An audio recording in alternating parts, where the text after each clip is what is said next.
On my wedding day, every chair meant for my family was left empty. They all went to my sister's promotion party instead. Can you imagine the one day you're supposed to be the center of the universe, your own wedding, turning into the ultimate public humiliation? That's exactly what happened to me, Caleb Roar, when my own family, the people who were supposed to be there, not only ditched my ceremony, but publicly crowned my sister, the real star, while I was standing at the altar. You know that feeling when one person in your family is the sun, and you're just furniture arranged for the light? That was my sister Sloane. 2 years younger than me, whip-smart, and somehow, always the headline no matter what room she walked into.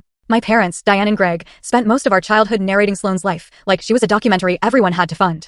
Piano recitals that were precocious, soccer wins that were historic, a science fair ribbon that prompted a laminated poster on the fridge. Meanwhile, if I brought home an A, the response was usually, "That's solid, buddy." But let's not compare apples and Sloane's. It was their running joke, and I always laughed with them, because the other option was to ask why I felt like a placeholder in my own home. It became a rhythm, a pattern I couldn't escape.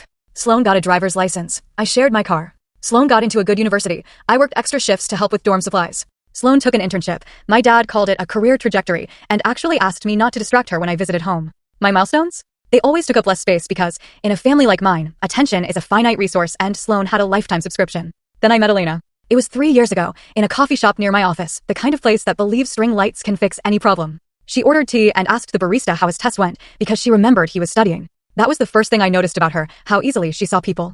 I was deep in a deadline, trying to count the things going right that day so the noise didn't win, and I remember thinking, I just met someone truly kind.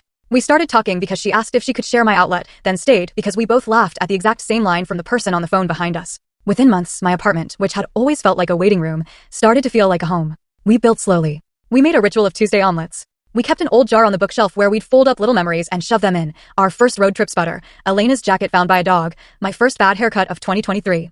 So that on tough days, we could remember we were made of more than just a bad meeting. When I proposed, I did it in that same coffee shop, string lights above us, a slightly sticky table under our elbows. She said yes with both hands on my cheeks, like I was an answer she'd been looking for her whole life. By then, Sloane was an analyst at a big firm downtown, the kind with glass walls, and the kind of refrigerator where snacks appear without warning. She spoke about work like it was a weather pattern only she knew how to read.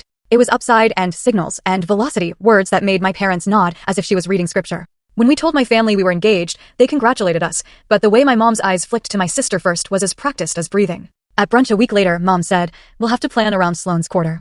And then Dad, without discussion, declared, "Let's find a date that works for everyone." Sloane didn't even look up from her phone when she said, "My calendar's a slaughterhouse.